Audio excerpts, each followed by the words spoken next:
যে তাকওয়ার উপকারিতা কি কি জানতে মন চায় না? যেমন আমরা যে তাকওয়া অর্জন করব, এই তাকওয়ার উপকারিতাটা কি, এর ফলটা কি, আল্লাহ রাসূল কি বলেছেন? সম্মানিত ভাইয়েরা, আল্লাহ রাসূল বলেছেন এই তাকওয়া বান্দা বান্দির দুনিয়ার কষ্ট লাঘব হয়ে যাবে। চিল্লাই বলুন সুবহানাল্লাহ।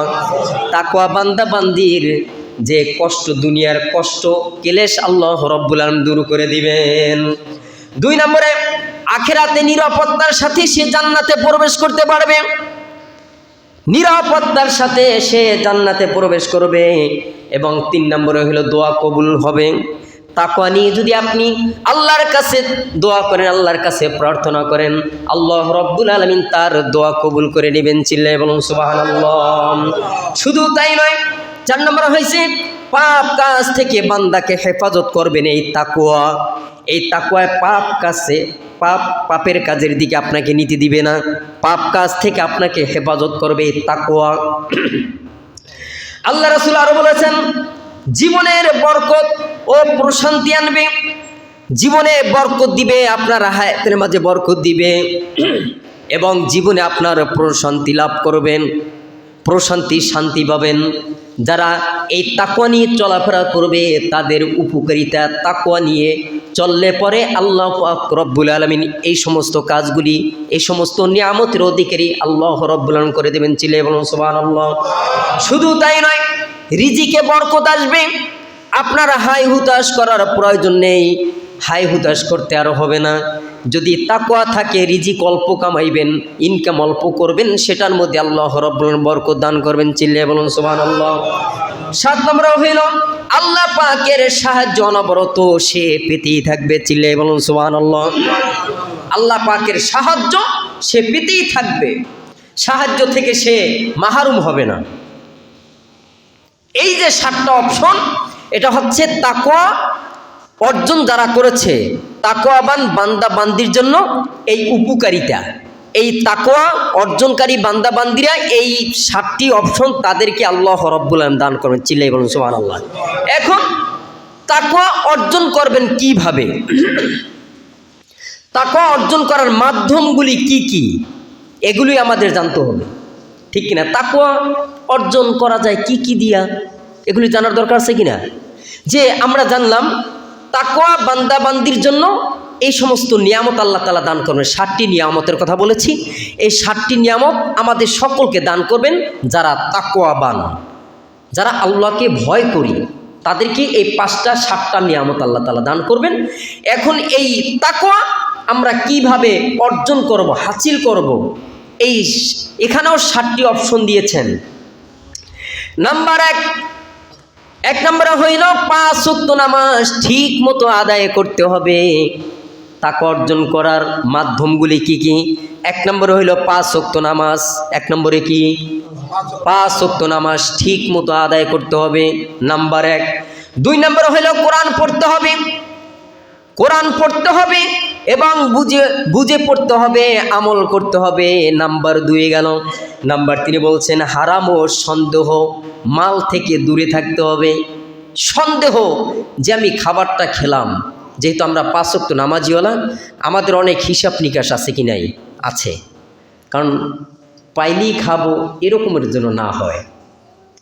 খাওন তো গরুতেও খায়, ছাগলেও খায়, 18,000 মাকলুকাতে খায়, কিন্তু তাদের খাওয়া আমাদের খাওয়ার মধ্যে পার্থক্য আছে কি নাই?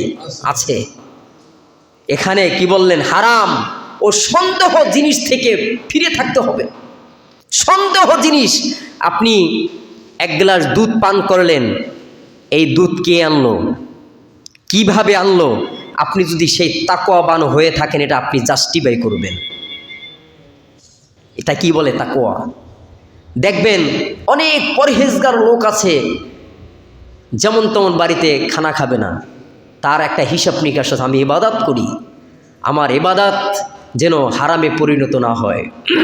কারণ হারাম খেয়ে যত ইবাদত করি না কেন, একটু আল্লাহ পাকের কাছে বিন্দু মাত্র আল্লাহর কাছে দাম নেই।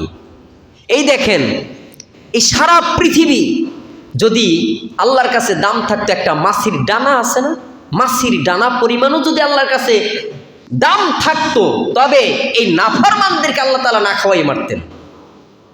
নাফরমান কাফের বেদিনদেরকে না খাওয়াই মারতেন আল্লাহ তাআলা। কারণ এই পৃথিবী আল্লাহর কাছে কোনো মূল্য নাই, মূল্যহীন। এই জন্য আমরা আল্লাহ তাআলা সব সময় ভালোরেও খারাপেরও ভালো রাখে আর ভালোরেও ভালো রাখে। আল্লাহ তাআলা সবাইকে সমানভাবেই রাখে, কিন্তু হিসাব নিকাশ হবে পরকালে, ঠিক কিনা? এখন হারাম ও সন্দেহ জিনিস থেকে আমাদের দূরে থাকতে হবে। 4 নম্বর হচ্ছে পাপের পরিবেশ থেকে দূরে থাকতে হবে। যে এক জায়গায় মনে করেন খারাপ কাজ চলছে, একটা পরিবেশ, সেখানে একটা আসর, একটা মজমা মিলাইল, একটা গানের আসর, বিভিন্ন দিকের খারাপ কাজের একটা আসর মিলায়, ওই সমস্ত পরিবেশ থেকে আপনার আমার দূরে থাকতে হবে। এগুলি কি? এই তাকওয়া অর্জন করার দিক নির্দেশনা। এগুলি কি বলা হয়? তাকওয়া অর্জন করার দিক নির্দেশনা। কে দিয়েছেন? রাসূল দিয়েছেন।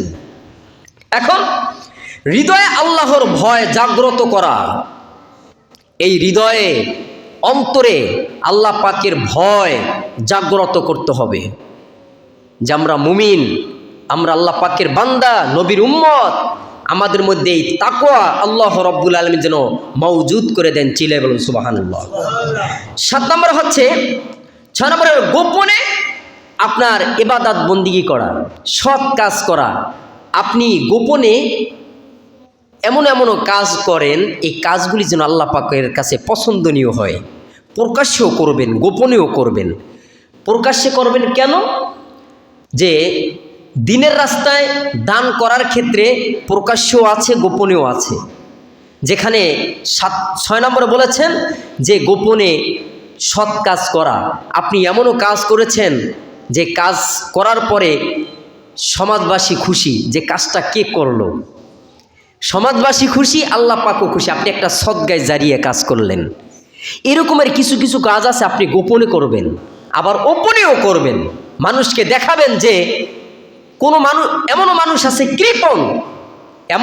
আছে কৃপণ, তাদেরকে দেখানোর জন্য, তাদেরকে উৎসাহিত করার জন্য কিছু কাজ দেখাইয়া করা।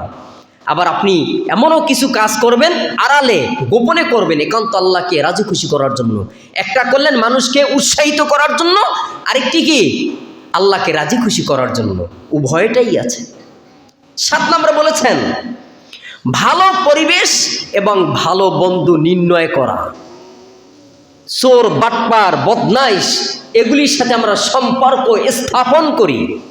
অথচ আল্লাহ রাসূল কি বললেন? 7 নম্বরে বলেছেন ভালো পরিবেশে থাকা, ভালো মানুষের সাথে চলাফেরা করা, এবং যে ভালো বন্ধুত্ব স্থাপন করা, যে আমি কি, আমার চাইতে ভালো মানুষ, তার সাথে কি করতে হবে?